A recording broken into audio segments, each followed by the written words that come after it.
It's our honor to be here, joining you again this year.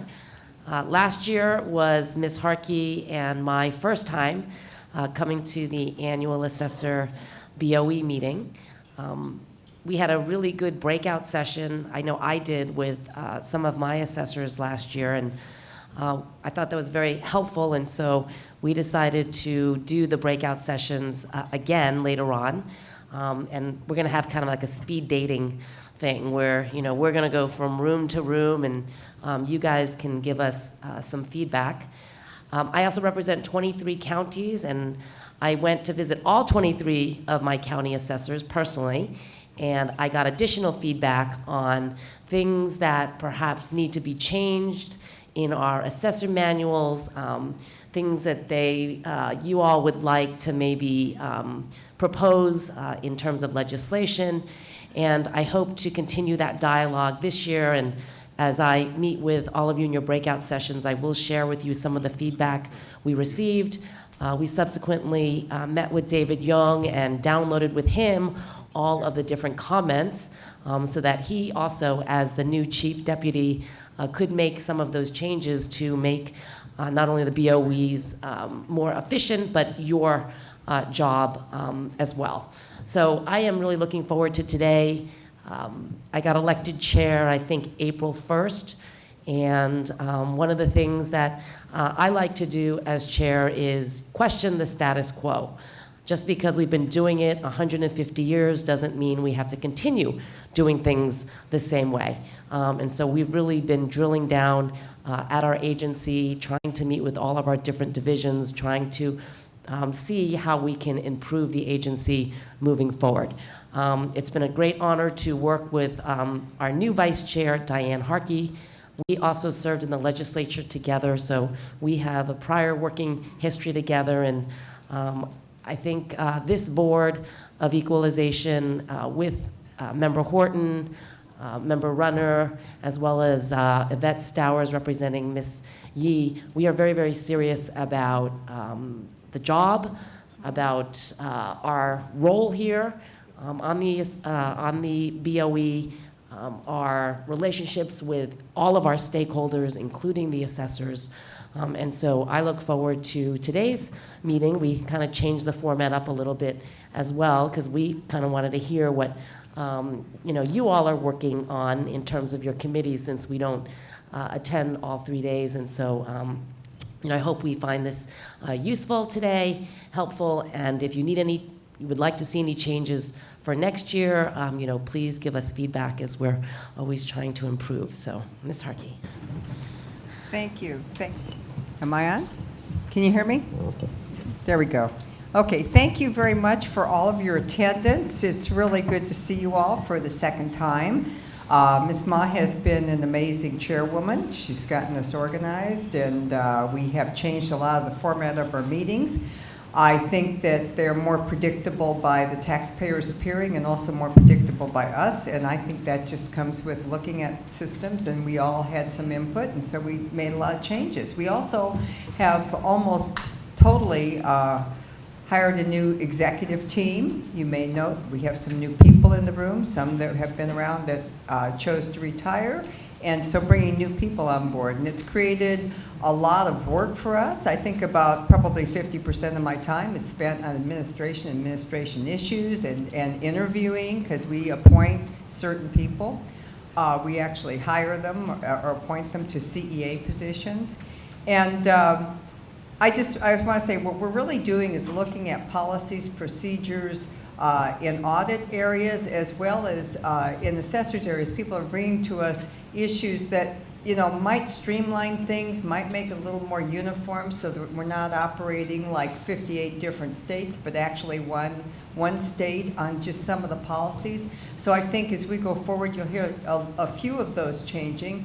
And we'll want your input to them. One of them deals with the appeals process and how they're treated so differently in a variety of different counties. And so things that we can do that actually make it easier for those individuals as well as businesses that work across county lines. I think that's what the board was established for, and that's what we'll be running by you.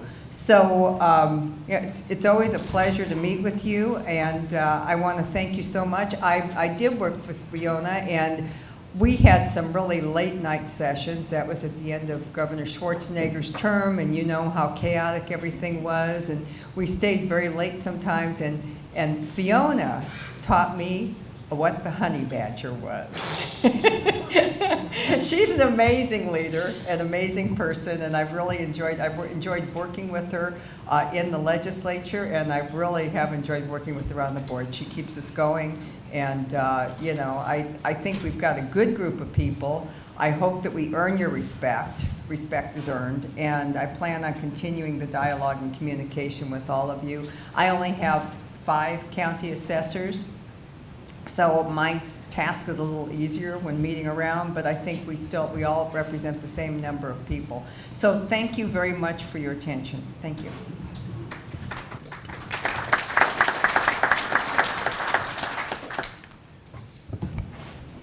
Good afternoon. My name is Saba Shatara, and I'm the newest member of Board Member Horton's legal staff.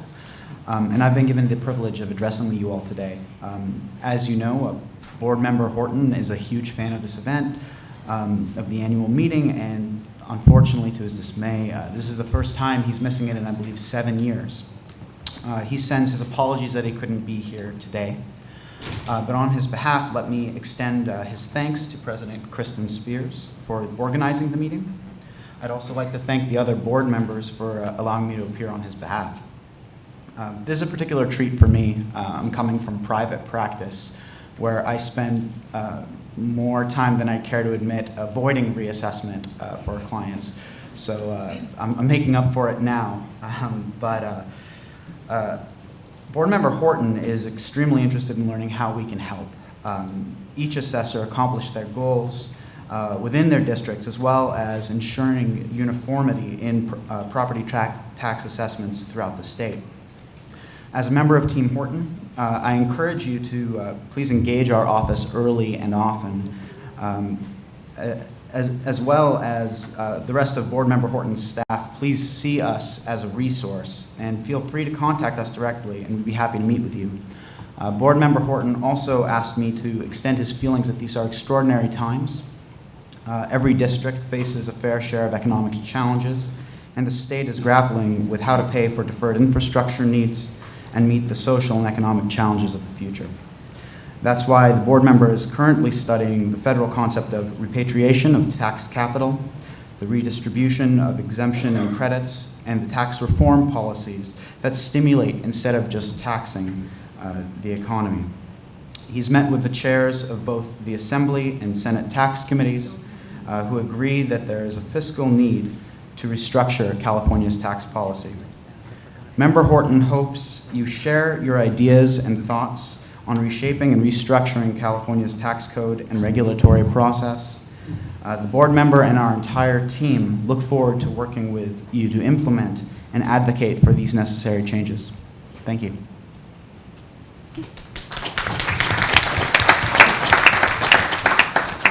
Good afternoon. I'm Yvette Stowers, Deputy Controller for Taxation, representing Controller Yee. Ms. Yee says hello, wishes you well, and hope we have a great conference. In addition to paying the state bills, Controller Yee is championing the need for a comprehensive tax reform. She is encouraging each and every one of you to consider how our tax structure is outdated and the needs that we have. She would like for all of us to focus on a stable revenue source, the ability for local jurisdictions to control and raise revenue.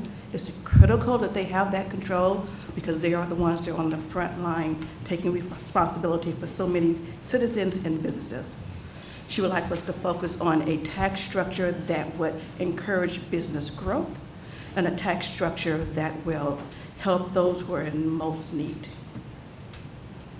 As you know, she had her Council of Economic Advisors. The council did put together a report, did not come up with any solutions, but wanted to put out there all of the problems that we're currently facing and encourage everyone to take a part in restructuring our tax system. Thank you.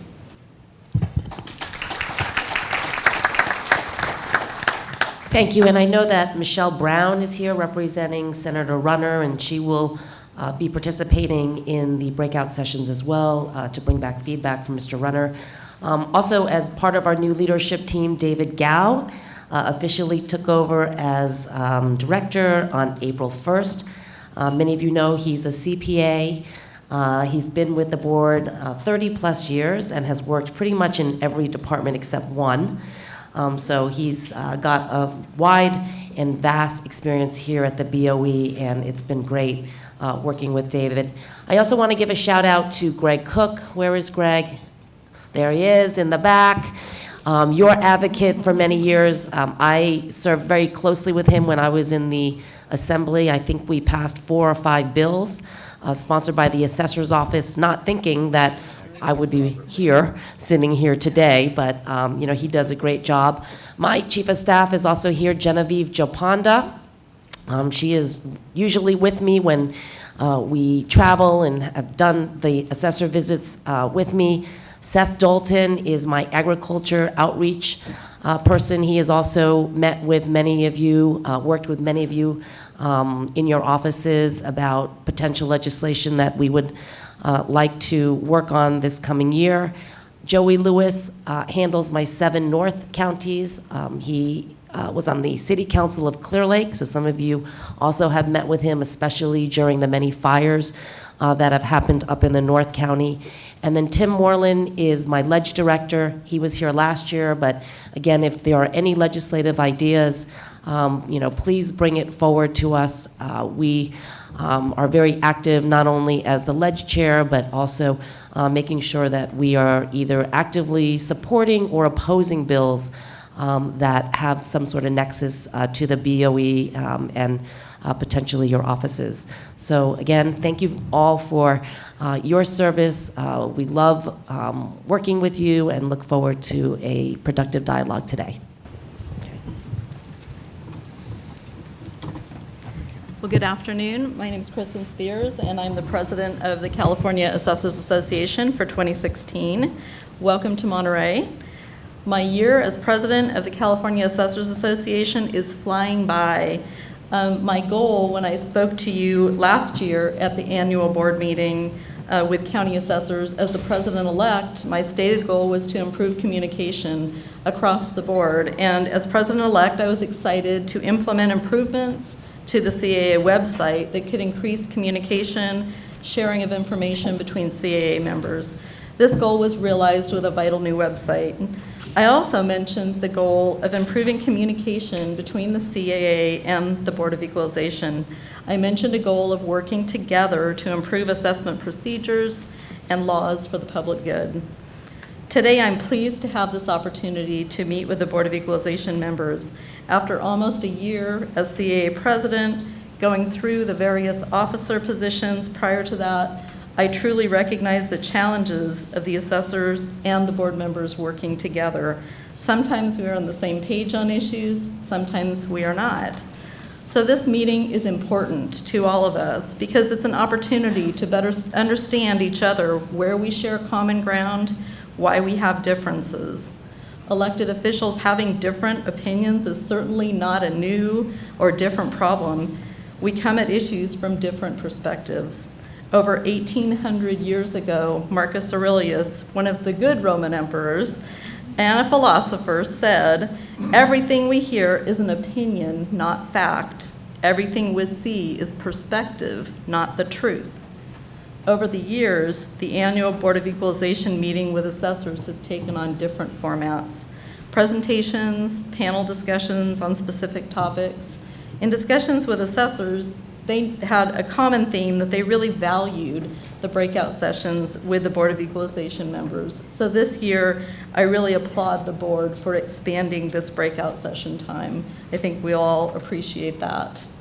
In a few minutes, you'll hear briefly from the chairs of the Education and Standards CAA Committee chairs. They're going to share some of the larger issues or accomplishments that they faced in 2016. And we hope that this review will provide some conversation starters for our breakout sessions so we can take advantage of this time together.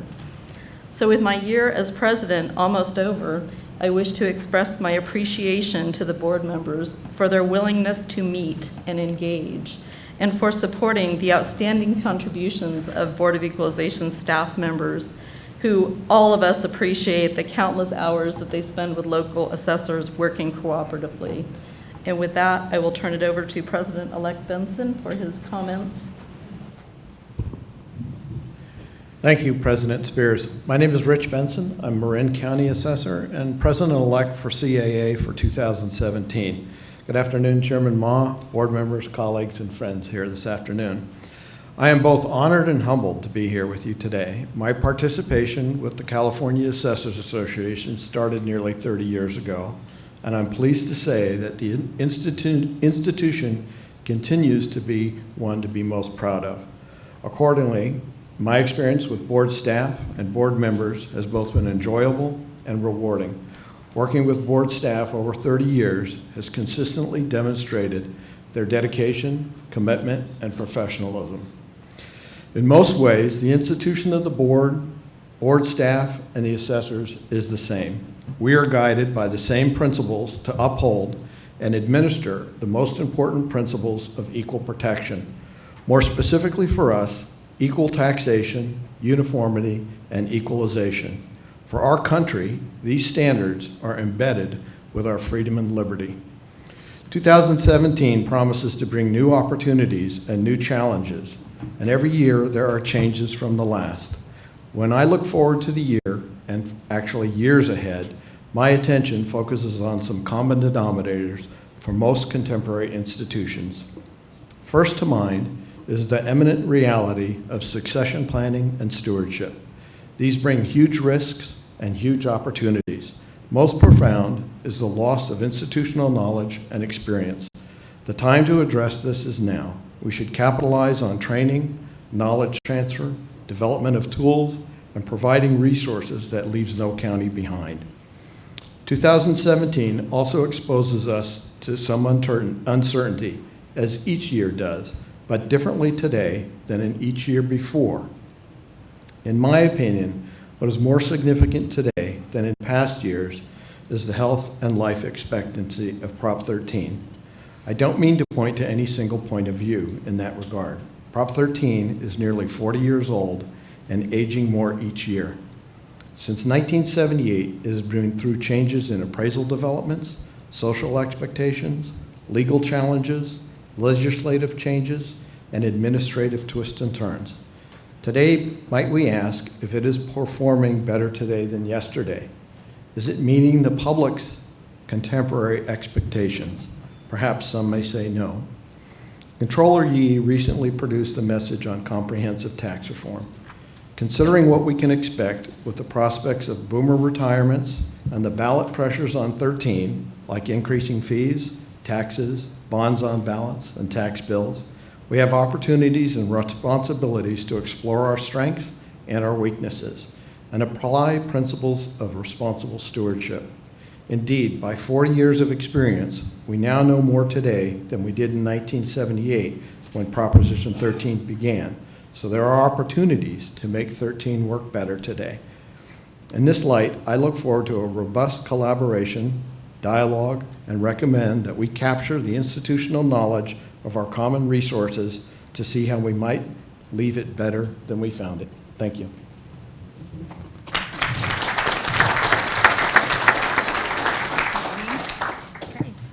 Good afternoon, Leslie Morgan. I'm the Shasta County Assessor Recorder, and I've been the Education Chair both last year and this year. However, I got the dynamics of the CAA liaison role this year as well. The Education Committee was enhanced a few years ago so that it became a more integral part of our business meeting aspect. And that's been very important because it really has highlighted how in our ever-changing world we need to keep continual education to all of our staff. I don't know about you, but I don't have data entry positions. We always have to have staff who are fully trained in what their function is within our offices. And so it's extremely critical, and the CAA organization recognized that. In addition, the role that we interact with the board has been extremely critical, and we've been trying to enhance that relationship as well with the pre-meetings so that we can be the most efficient in our meetings here by giving the dynamics from those meetings, which last a couple, 3 hours occasionally, and then we can summarize that for everyone. So during my last couple of years, I've got to participate in the creation of the audit exam that the board's put together. And the board does an amazing job, just as us with our staff. Really, it's our staff who makes us look good. No offense, but your staff makes you look really good. So I know that that's related to you as well, but your staff does an amazing job out there. They've made a lot of things happen. When we had the dynamics of certification, when the CAA was reaching out for the certification of our staff, the board was not only able to integrate that and get a system to track it, but they were also able to meet the needs of both the small county concerns and the large county concerns for those counties who are going to opt in and participate in it. And that's been really important for all of us. The CASA liaison role that I got to participate in last year, I want to give you some of those statistics from that because you have board staff there as well. And not only through the tracking, but through the helping in the creation of the training material so that we're presenting a more uniform practices throughout the state is just extremely critical. Last year in 2015, they had their first roundtable format, which was more of a work group, much like our work groups this afternoon. And there were 22 counties represented with 66 attendees.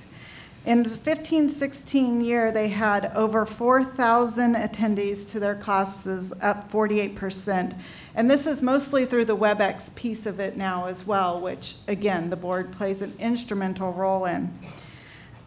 This year, in 2016, at that roundtable, we had 36 counties in BOE present with 104 attendees, and they have scheduled for us 8 courses this year. That's just amazing for our ongoing training, as Rich alluded to keep all of us educated, because after 21 years, I still don't have all the answers all the time. And we're constantly asking ourselves, well, what do we do with this? So as a committee chair, the other piece of that training is I know that during the last 2 years, we've been putting together hotel valuation and intangibles. As you heard from Steve Vagnini earlier, they have a lot of experience in that here. And the gas stations. And it blows me away how well CASA does at creating these courses every single year, because it's a struggle for us in the creation of these 3 courses that we're putting together as groups. So with your staff and the support, with the support of our staffs on each countywide, I'm just very, very proud to have participated as an education committee chair for the CAA.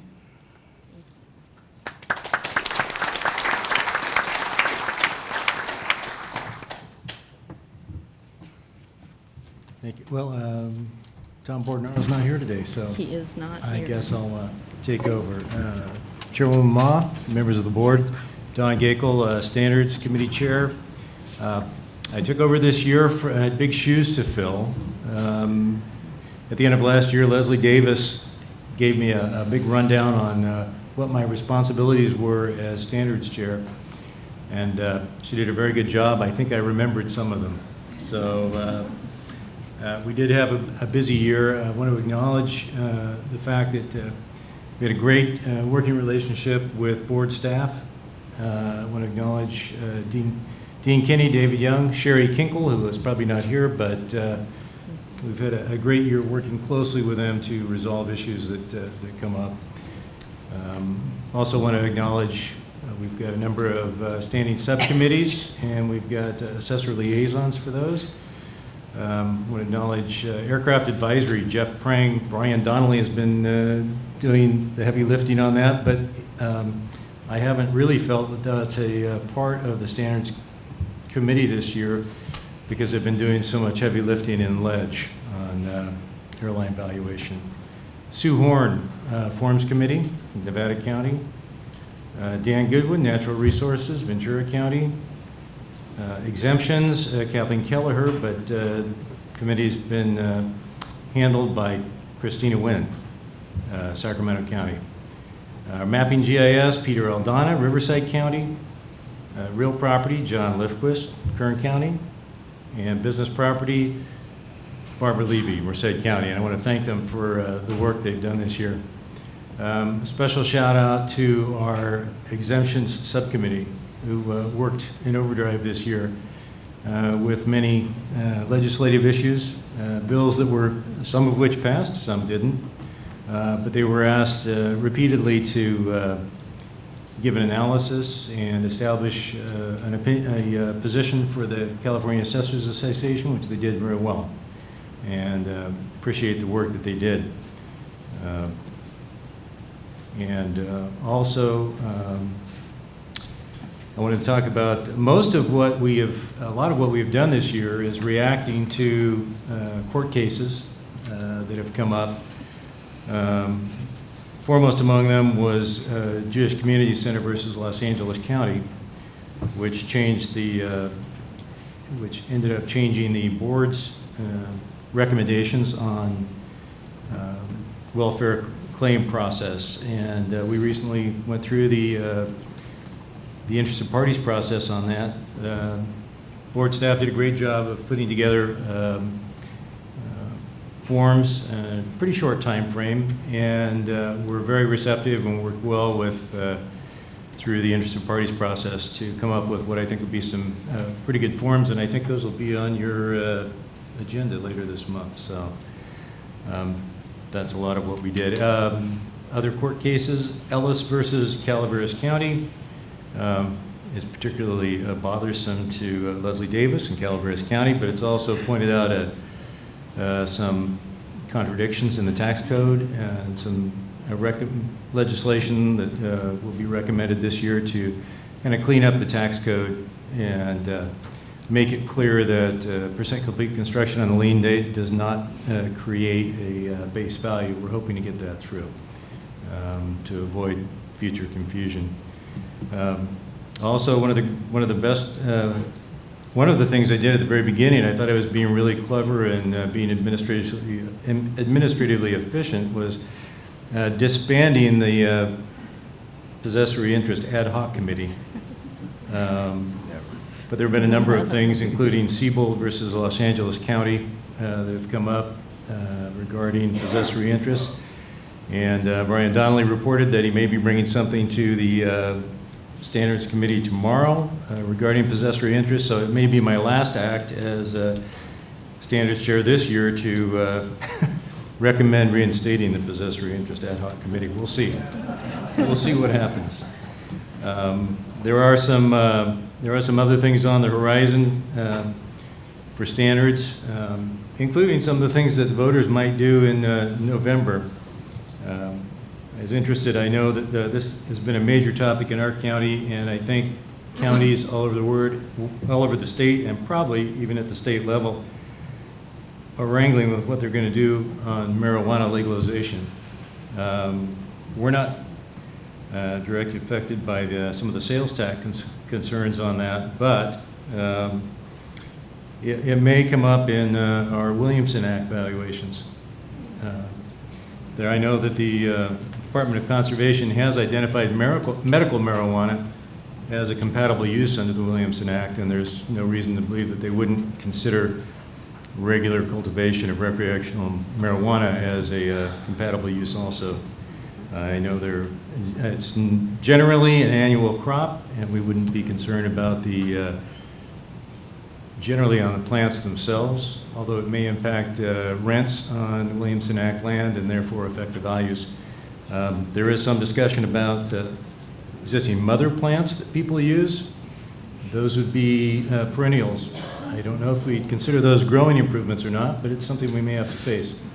So that was, as one assessor said, it sounds like a smoking hot issue. So, at any rate,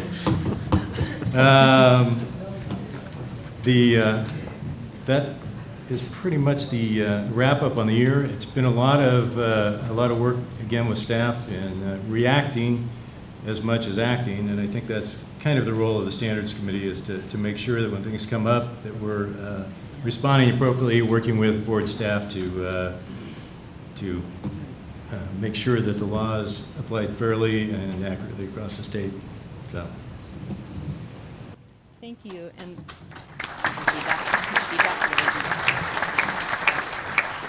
unfortunately, our chairman, our legislative committee chairman for the last 2 years, Assessor Tom Bordenaro, will not be here today. I know that some of the legislative committee members are very interested in talking to the board members at the breakout sessions, and so we'll definitely have some coverage on that, but we may have worn Tom out a little bit. So that was 2 years of pretty heavy-duty lifting on some issues. So we certainly appreciate his efforts. Hope to see him later in the conference, but he was unable to attend this meeting. So thank you very much for your reports. This has been very, very helpful just to get a snapshot of some of the issues. And I'm just going to make a couple comments, and perhaps the other members would like to before we go to our next session. Courses, it's great to hear that we're working on more courses. That's one thing I heard from the assessors, especially those in kind of the far rural counties, how hard it is for them to get the necessary training. So to the extent that we are doing more on the web and making it available, and I know even in our department, the folks who want to promote need to take certain courses. And when those courses aren't available, they are not able to continue and in their career advancement. So we have been really working on making it more available, and also, some other options. Perhaps if we can't provide in-person training, that perhaps, there's other options working with other universities so that people could get the training that they need. We're also very active in updating our forms and publications as well as our regulation changes, especially when it's confusing, right, to our taxpayers. But if there are any forms and issues that we need to address, please bring it forward. And we are working diligently to try to make those changes as soon as possible versus, dragging it through a process, stakeholders, meetings. I think if it needs to be changed, let's figure out how to change it, quickly so we're all on the same page. Prop 64 obviously is looming out there, whether cannabis legalization is going to pass or not. Many of you know that we have been struggling with the cash payments since this industry is not legally able to bank and use the banks and credit unions like everybody else. And we have really been trying to figure out a solution to remove all of the cash coming to our offices. That's probably going to be a concern for all of you as people, may have to come and pay certain fees to your offices in cash. We're more than happy to work with those who are concerned, especially in certain counties, about the amount of cash that may come in if Prop 64 passes. And so we just had a meeting with David and Tim Moreland and Seth and Joey. They were always participating in different cannabis conferences around the state, and that's the one big elephant in the room is, banking access and the amount of cash that's out there. I think also the possessory interest ad hoc committee, yes, I would also recommend reestablishment. One of the issues when I went around to talk to the fairs is this possessory interest. And the fairground managers, put it on our radar that they didn't feel like this fee, sometimes they would have to go back and collect from their vendors, many months later, sometimes years later, and it's not that much of an amount. And as I went and spoke to the assessors in my district, many of you also said it's sometimes very small, it's trivial. The amount of time it takes to administer this fee and go after all these folks is not really worth it, and we'd rather just get dinged on our, our report versus allocate the amount of resources. So I would really like to work on legislation this year to see how we can make it easier for not only the assessors, but the people who are supposed to be charging their vendors this possessory interest. So that is something that I am interested in. So thank you for bringing that up. Ms. Harkey? Hi. Thank you very much for your comments. It's interesting to hear what you've been working on over the year, and we have been, up to here in legislation as well. There's a lot going on and a lot that the board has to review and try to implement. And as Ms. Ma, our chairwoman, hit on was primarily the cash payments and how we're going to monitor this marijuana tracking system. A lot of what's been done with it has been done at the how to write the policies. And so I think we're going to be caught in a bureaucratic policy write-up just to get the policies in place by the deadline.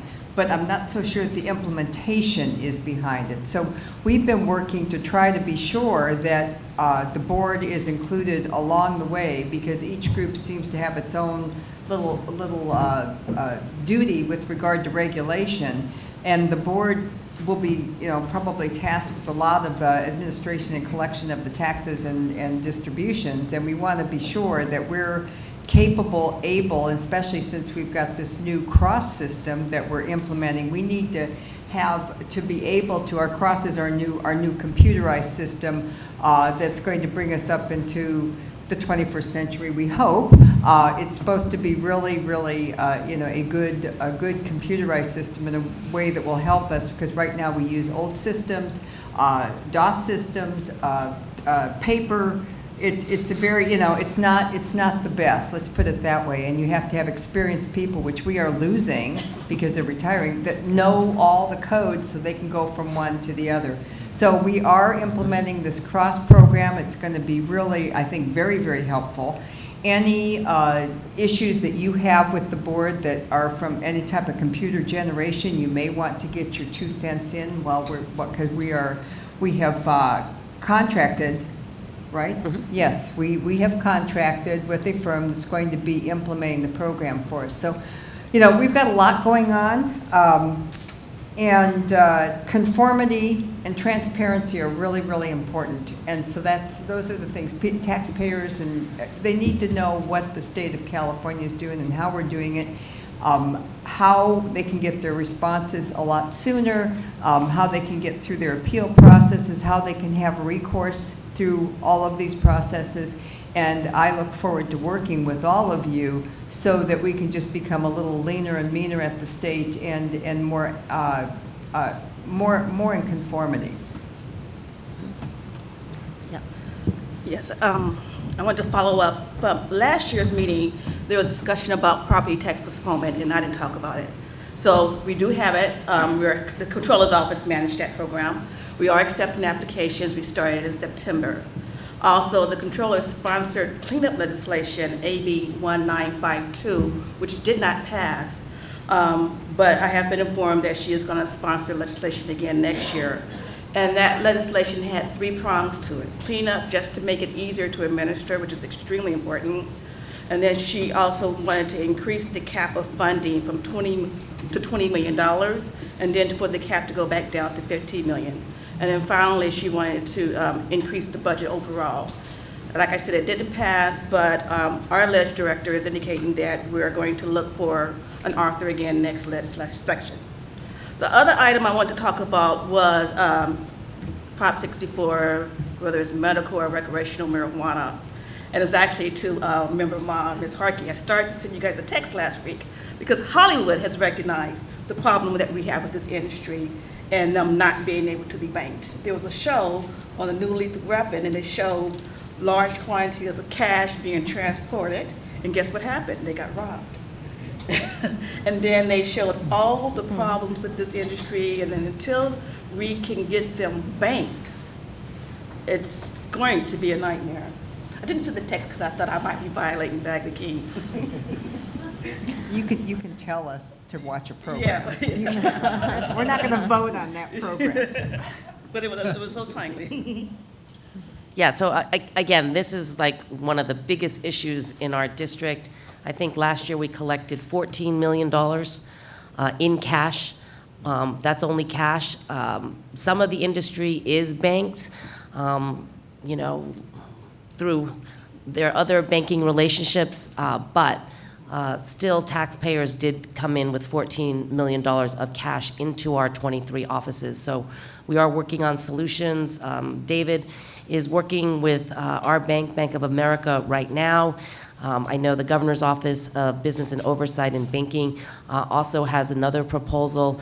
And of course, I've been talking about some sort of state bank or depository where at least taxpayers can, deposit their money and pay their taxes, right, easily, electronically, instead of having to go around to all of our offices, with their cash payments. So this is a huge, huge issue for us. And we will know in less than 30 days whether this problem becomes bigger for us or, we kind of go back to trying to solve the existing problem. I would just like to say that all of you need to understand that the cash in large quantities brings a variety of risks, not in the least are to your, if it's coming into your office, if somebody's observing it, if you've got staff members, it's a magnet for criminal activity. So to the extent we're doing medical marijuana now at lower levels, I think we're able to function and work it out. But if this goes full recreational, it's going to be huge.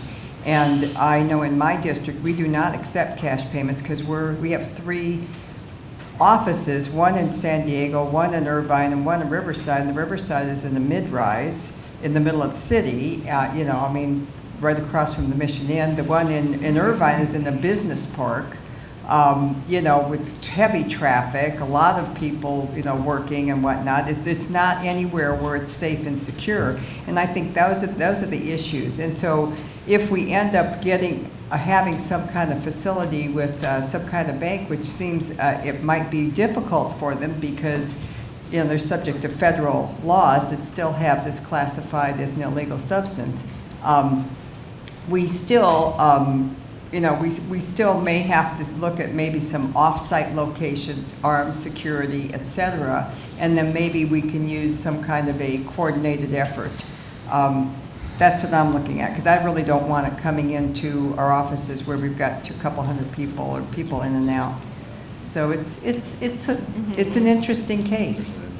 Interesting case. Thank you. Just wanted to echo the comments of the board members earlier. The importance of uniformity and conformity and issues like the JCC decision that is changing the forms. We're committed to facilitating these changes that are going to help assessors, and we're basically here just to get your feedback and to make these changes work for everybody. So we're here to listen. And I'd also like to just let you all know, we all have newsletters that we send out to our constituents. So to the extent that you would like folks to know about any new law changes, any new forms, any other issues that they should be conforming to or knowing about, please feel free to utilize our offices to get that information out. The BOE also has a centralized email system for anyone who is registered with us, either as a retailer or a wholesaler, that we can also send out information to taxpayers. And I'd also like to recognize Rob Grossklauser. I saw Rob here. Rob, also, I worked very closely with Mr. Cook on legislation, and so it's great to see you here, Rob, as well.